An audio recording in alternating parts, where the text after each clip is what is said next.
Good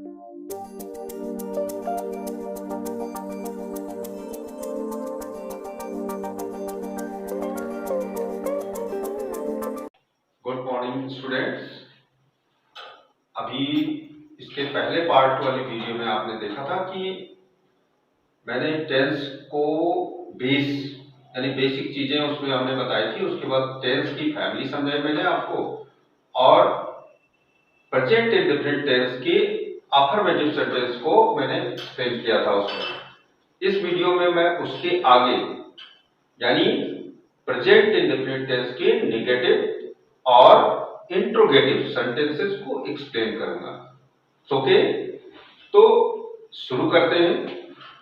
सबसे पहले present indefinite tense का जो नेगेटिव सेंटेंस है उसको पहचानने के लिए आप नेगेटिव सेंटेंस में जैसे कि नहीं या कभी नहीं शब्द आएंगे तो आप पहचानेंगे कि वो नेगेटिव सेंटेंस है, यानी किसी सेंटेंस को, किसी तथ्य या घटना को डिनाई किया जाता है, इनकार करते हुए इंट्रोगेटिव सेंटेंस।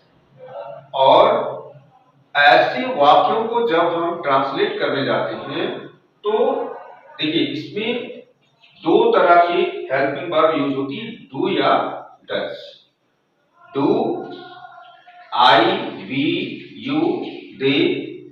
प्लूरल सब्जेक्ट अगर है तो डू नॉट का प्रयोग करेंगे, और अगर ही, शी, इट कोई सिंगुलर सब्जेक्ट है तो हम डज नॉट का प्रयोग करेंगे।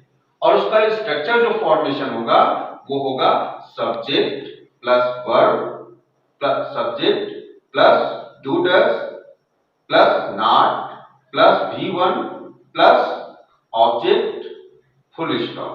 ओके, सब्जेक्ट डू और does plus not plus V1 plus object.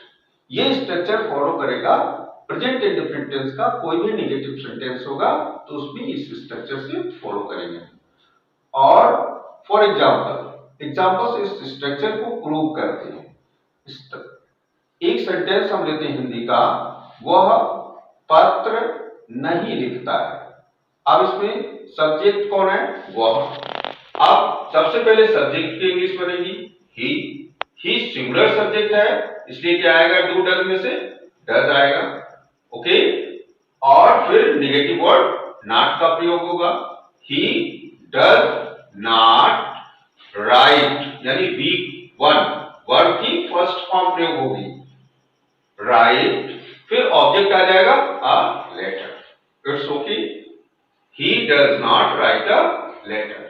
यानी नेगेटिव सेंटेंस का स्ट्रक्चर ये प्रूव करता है। कोई भी हिंदी का वाक्य हम इंग्लिश में ट्रांसलेट कर सकते। ओके, अब आते हैं इंट्रोगेटिव सेंटेंस। इंट्रोगेटिव सेंटेंस में हिंदी वाक्य जो होती है, कोई प्रश्न पूछा जाता है या कोई जांच पड़ताल, इंक्वायरी होती है, आस्किंग क्वेश्चंस। ओके, और इंट्रोगेटिव सेंटेंस का जो फॉर्मेशन होता है वो दो तरह का बनता है हिंदी वाक्यों में।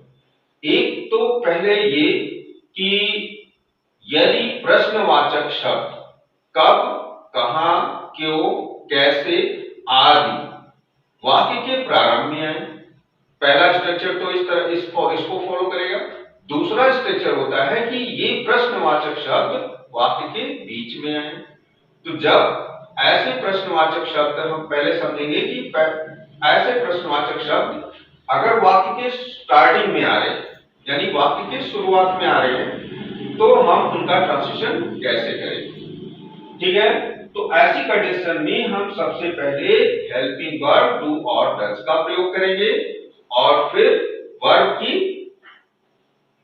फिर सब्जेक्ट रखेंगे, फिर वर्ब की फर्स्ट फॉर्म रखेंगे, फिर ऑब्जेक्ट रखेंगे, लास्ट में क्वेश्चन मार्क लगाएंगे। यानी helping verb do does according to the subject, फिर उसके बाद सब्जेक्ट का नंबर आएगा, सब्जेक्ट के बाद वर्ब की फर्स्ट फॉर्म, और फिर ऑब्जेक्ट आएगा, लास्ट में क्वेश्चन मार्क होगा।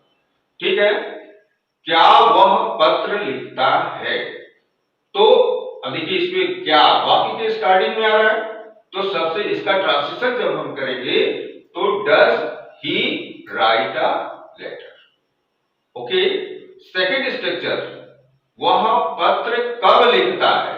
अब देखिए कब बीच में आ रहा है, तो ऐसी कंडीशन में सबसे पहले हम उस प्रश्नवाचक शब्द की इंग्लिश बनाएंगे, IW यानी इंट्रोगेटिव वर्ड की इंग्लिश बनेगी, फिर डू या डज का प्रयोग होगा, फिर सब्जेक्ट आएगा, फिर वर्ब की वर्ब फर्स्ट फॉर्म और फिर ऑब्जेक्ट और लास्ट में क्वेश्चन मार्क लगेगा। ठीक है, वह पत्र कब लिखता है, When does he write a letter? Okay, इस तरह से हम नेगेटिव और इंट्रोगेटिव सेंटेंसेस का प्रेजेंट इंडेफिनिट के वाक्यों का हम ट्रांसलेशन करते हैं। सो के and one thing is very important, don't forget to put question mark at the end of this type of sentences. It's okay, मिलते हैं फिर से नेक्स्ट वीडियो में टेंस के अगले पार्ट को लेकर। Thank you very much.